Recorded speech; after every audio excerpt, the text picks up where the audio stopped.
Hi there!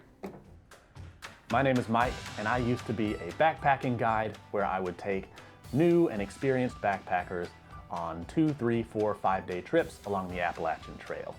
So I'm very experienced in working with people who are brand new to hiking and backpacking, and that's what I want to talk about today. Is this summer going to be the first time you move a little past the day hikes and you finally get into the world of backpacking and camping? If so, then this video is for you because I'm going to list 5 things that you can do to make that first backpacking overnight stay a lot more pleasant, a lot more fun, and a lot easier. So the first thing you're going to want to do is make sure that wherever you're going to camp is completely legal. Just because you're out in the middle of nowhere doesn't mean you're necessarily allowed to plop a tent down anywhere and go to sleep. Some places, parks especially, have rules on where you can and can't camp. Some parks have designated campsites. Some parks have what's called dispersed camping, which is my favorite. That's where you're allowed to just camp anywhere, although there's policies that go along with that, which we'll get into in just a second. If it is your first time, I recommend finding a spot that's not too far away and going there on a day hike first so you can really familiarize yourself with the landscape. I don't like the idea of being kind of new to the woods and going out on a trail and just heading out into the middle of nowhere. Even if it's a there and back trail, it's good to know kind of where you're going, and it's good to have a familiarity with the location. The next thing I want to talk about is leave no trace.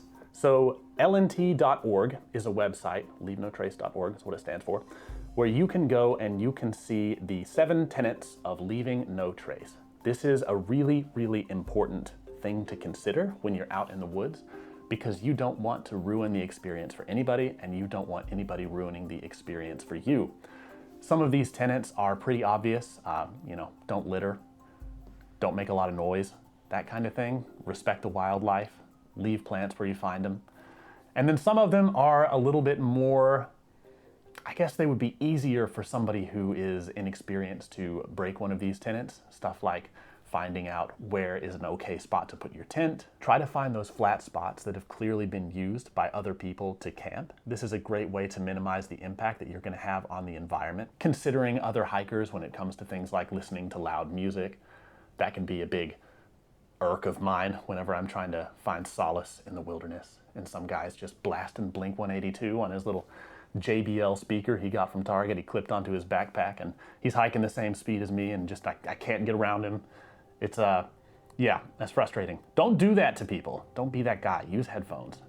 It's just my perspective. And my perspective is always 100% correct. I do want to say that. Any opinion I have is pure fact. Yeah. Remember that going forward. So the next big thing I want to talk about is having a checklist. Checklists are really, really important, especially if you're as scatterbrained as I am and your brain cells are just floating all over the place.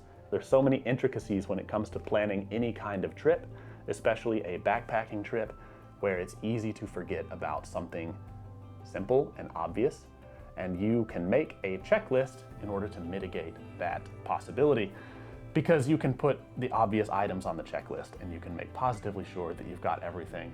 I mean, you're talking to a guy who, when he was 15 years old, left his tent poles at home. And I camped in the middle of a rainstorm, and it was bad. I was just swaddled up in tent out there on the side of the mountain. It wasn't a good time, and if I had a checklist, it wouldn't have happened. So don't let it happen to you. So number 4, which I guess really should have been number 2, is pooping. You will poop in the woods. It's something that's gonna happen. Maybe you're fine with that. Maybe you do it all the time. I don't know. It's your life. Live it the way you want. But I found that sometimes when I'm taking especially new and very inexperienced hikers out in the woods, that becomes a very embarrassing thing for them, especially if we're going in big groups. They don't want to poop in the woods. I've had people hold it for like 4 days, and I don't recommend it. They didn't have a good time. They waddled around, clearly holding it in. I've seen people in big groups. They're so embarrassed, they're so ashamed, and they take the poo-poo kit, or the shit kit, as we call it sometimes.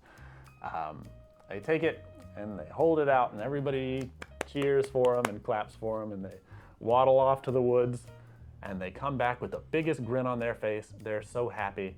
They've achieved nirvana. Nirvana.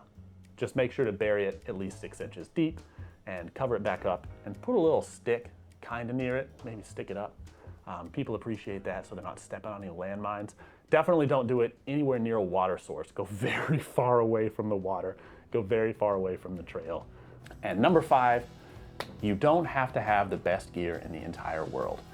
It can be easy in this online world full of reviews and videos praising this gear as the best thing in the world, and then you got another video that says it's the worst thing in the world. It's confusing. Just remember that there was a time when we were all cowboys and we went into the woods with beef jerky and a 6-shooter, and we survived.